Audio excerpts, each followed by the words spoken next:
नमो नमः। जयतु संस्कृतं जयतु भारतम। अहम अभिनव उपाध्यायः। आइए मित्रों, आज हम सर्वनाम परिचय के बारे में पढ़ते हैं। संस्कृत भाषा में सर्वनाम शब्द का एक महत्व है। इससे पहले हमने संज्ञा के बारे में जाना, आज हम सर्वनाम शब्दों के बारे में जानेंगे। भाषा का आधार वाक्य है और वाक्य में सर्वनाम शब्दों की आवश्यकता रहती है। क्या होते हैं सर्वनाम शब्द, हम इसके बारे में जानते हैं। ये कक्षा 6 से लेकर कक्षा 12 तक की सीबीएसई की, एनसीईआरटी की पाठ्य पुस्तकों में भी सर्वनाम शब्द दिए हुए हैं और रीट, सीटेट सभी परीक्षाओं में, प्रतियोगिता परीक्षाओं में भी सर्वनाम शब्द को पूछा जाता है। और जो वाक्य बनाते हैं, संस्कृत में अनुवाद करते हैं, जो जिनको इनकी आवश्यकता है, वो बिल्कुल वहाँ पर सर्वनाम शब्दों का ज्ञान होना अनिवार्य है। तो आइए सर्वनाम शब्द संस्कृत भाषा में बड़े सरलता से हम इनको समझते हैं। आइए मैं आपको एक एक करके सभी सर्वनाम शब्दों के बारे में बताता हूँ। तो क्या है मुख्य रूप से सर्वनाम शब्द, जिनके बारे में हम आपको आज बताते हैं। सर्वनाम शब्द की परिभाषा क्या है, सबसे पहले हम उसकी शाब्दिक शब्द की ओर जाते हैं। तो हम देखते हैं कि सर्व शब्द से आरंभ होने वाले शब्द सर्वनाम कहलाते हैं। सर्वनाम शब्द का अर्थ है जो किसी संज्ञा के स्थान में आता है। सर्वनाम शब्द का प्रयोग सामान्यतया नाम के स्थान पर किया जाता है। जब हम किसी का नाम लेते हैं ना मित्रों, तो उसके स्थान पर हम किसी एक दूसरे शब्द का उपयोग करते हैं, उससे हम सर्वनाम कहते हैं। यानी इसका अभिप्राय क्या हुआ कि नाम के स्थान पर कब प्रयोग किया जाता है।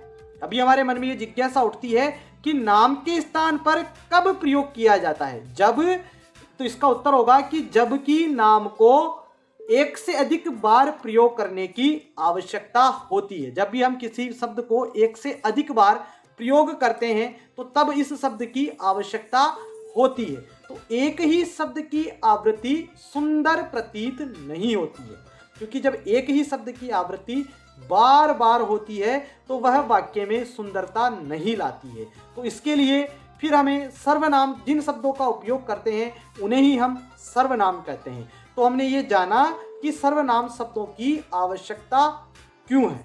फिर मैं आपको दोबारा बता रहा हूं, फिर दोबारा स्पष्ट कर रहा हूं, ध्यान से सुनिएगा। आपको लिखा हुआ भी नजर आएगा कि जिन शब्दों का प्रयोग नाम यानी संज्ञा के साथ, नाम के साथ के विशेषण के रूप में किया जाता है, या जो नाम संज्ञा के स्थान पर अकेले ही आ जाते हैं, उन्हें सर्वनाम अथवा सर्वनाम विशेषण भी कहते हैं। जैसे मैं आपको उदाहरण के रूप में यहाँ पर स्पष्ट करता हूँ। जैसे वह बालक जाता है, सह बालकः गच्छति, ये लड़के खेलते हैं, एते बालकाः क्रीडन्ति।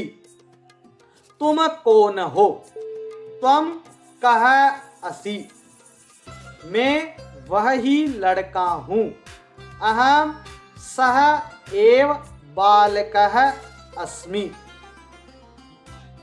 जो उस विद्यालय में था, यह तस्मिन् विद्यालये आसीत्। इस प्रकार से आपने ये यहाँ पर 4 वाक्य देखे। इन 4 वाक्यों को हिंदी में भी देखा और इन 4 वाक्यों को आपने संस्कृत में भी देखा। जो ये चारों वाक्य हैं, इनमें यह, इनमें वह, ये, तुम, मैं, जो आदि ये शब्द आए हैं, ये शब्द सर्वनाम है।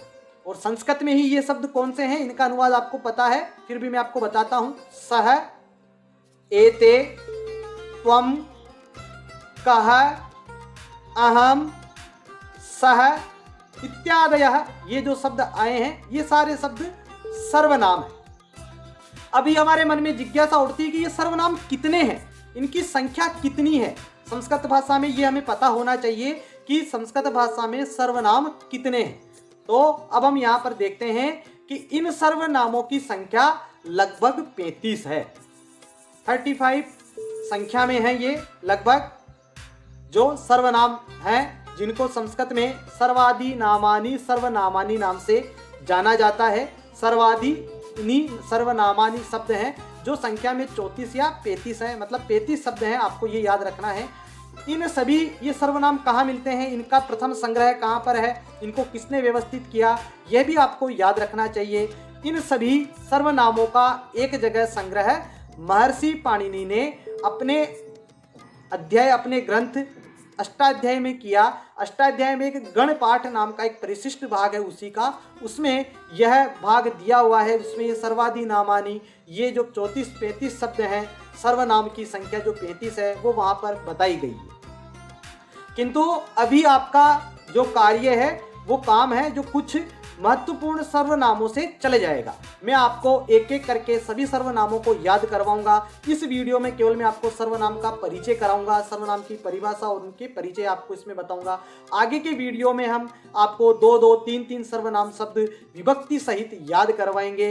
आप आगे के वीडियो जरूर देखें, वो आपके लिए बहुत लाभदायक रहने वाले हैं। तो वो कौन कौन से शब्द हैं जो आपको यहाँ पर बताए जाएंगे? सर्व, सब, उभय, दो, अन्य, दूसरा, तद, वह, यद, जो, एतद, यह, इदम, यह, अदस, वह, युष्मत्, तुम, अस्मत्, में, भवत्, आप, किम, क्या।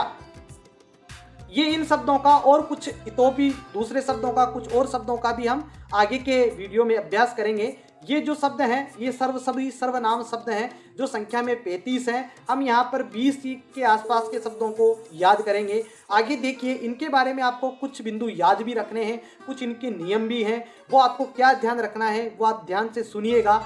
युष्मद् और जो अस्मद् शब्द हैं इनको छोड़कर सभी सर्वनामों के रूप तीनों लिंगों में चलते हैं। 3 लिंग है संस्कृत में, पुल्लिंग, स्त्रीलिंग और नपुंसकलिंग। तो ये जो शब्द हैं इनके रूप तीनों लिंगों में नहीं चलते हैं। युष्मद् और अस्मद् के सभी इनके जो रूप है तीनों लिंगों में नहीं चलते हैं, और बाकी जितने भी ये सर्वनाम शब्द हैं इनके रूप तीनों लिंगों में चलते हैं। तो जिस लिंग, वचन और विभक्ति का नाम होता है, यानी जो संज्ञा होती है, उसके स्थान पर प्रयुक्त होने वाला सर्वनाम भी उसी लिंग, वचन और उसी विभक्ति में होता है। आपको ये यहाँ पर ध्यान रखना है कि जो संज्ञा शब्द है जिसके स्थान पर हम सर्वनाम ले रहे हैं, यदि वह सर्वनाम पुल्लिंग का है तो वह संज्ञा शब्द यदि पुल्लिंग का है तो हमारा जो सर्वनाम होगा वह भी पुल्लिंग का होगा। यदि जो हमारा संज्ञा शब्द है वो यदि तृतीय विभक्ति का है, चतुर्थी विभक्ति का है, पंचमी विभक्ति का है, तो हमारा वो जो सर्वनाम शब्द का प्रयोग है वह भी तृतीय विभक्ति का ही होगा, चतुर्थी विभक्ति का ही होगा, पंचमी विभक्ति का होगा। जिस रूप में संज्ञा शब्द है उसी रूप में सर्वनाम शब्द का प्रयोग होगा। और जिस वचन में होगा, एक वचन में होगा संज्ञा शब्द तो सर्वनाम भी एक वचन में होगा। यदि संज्ञा शब्द द्विवचन में होगा तो सर्वनाम भी द्विवचन में होगा। यदि संज्ञा यदि बहुवचन में होगी तो सर्वनाम भी बहुवचन में होगी। ये आपको ध्यान रखना है। फिर आगे आपको तीसरा बिंदु क्या ध्यान रखना है कि भवत शब्द को छोड़कर किसी भी सर्वनाम के रूप में संबोधन नहीं होते हैं। इनमें लिंग विभक्ति और इनमें लिंग विभक्ति की जो गलतियां हैं, जो मिस्टेक हैं, वो कभी नहीं करना है आपको, क्योंकि यहाँ पर हमने ध्यान देखा है कि अधिकांश छात्र यहाँ पर अनुवाद करते समय या बोलते समय यहाँ पर गलतियाँ कर देते हैं, मिस्टेक कर देते हैं, जिससे उनके परीक्षा में नंबर कम आते हैं। तो इसको वाक्य रचना में इस त्रुटि का आपको ध्यान रखना है। वाक्य रचना में यह त्रुटि हो जाती है। फिर दोबारा बता रहा हूँ कि भवत शब्द को छोड़कर किसी भी सर्वनाम के रूप में संबोधन नहीं होते हैं। और आपको मैंने पहले बताया कि युष्मद् और अस्मद् जो शब्द हैं ये इनको छोड़कर बाकी सभी सर्वनाम शब्दों के रूप तीनों लिंगों में चलते हैं। मतलब युष्मद् और अस्मद् शब्द के रूप तीनों लिंगों में समान होते हैं। पुल्लिंग के लिए भी वही रूप होंगे, स्त्रीलिंग के लिए भी वही रूप होंगे और नपुंसकलिंग के लिए भी अस्मद् और उसमें वही रूप होंगे। और आपको तीसरा बिंदु ये बताया था कि जिस लिंग, वचन और विभक्ति का संज्ञा है उसके स्थान पर प्रयुक्त हुआ सर्वनाम भी उसकी विभक्ति, उसका लिंग और उसका वचन भी वही होगा। ये आपको ध्यान में रखना है। ये हमने आपको यहाँ पर बताया है। अब आगे हम बात करते हैं कि किस प्रकार से, जैसे मान लीजिए अभी हमने आपको बताया, फिर दोबारा बताता हूँ कि संज्ञा का उच्चारण बार बार न करना पड़े, इसीलिए सर्वनाम का प्रयोग किया जाता है। उदाहरण, श्याम भोजन करता है। श्याम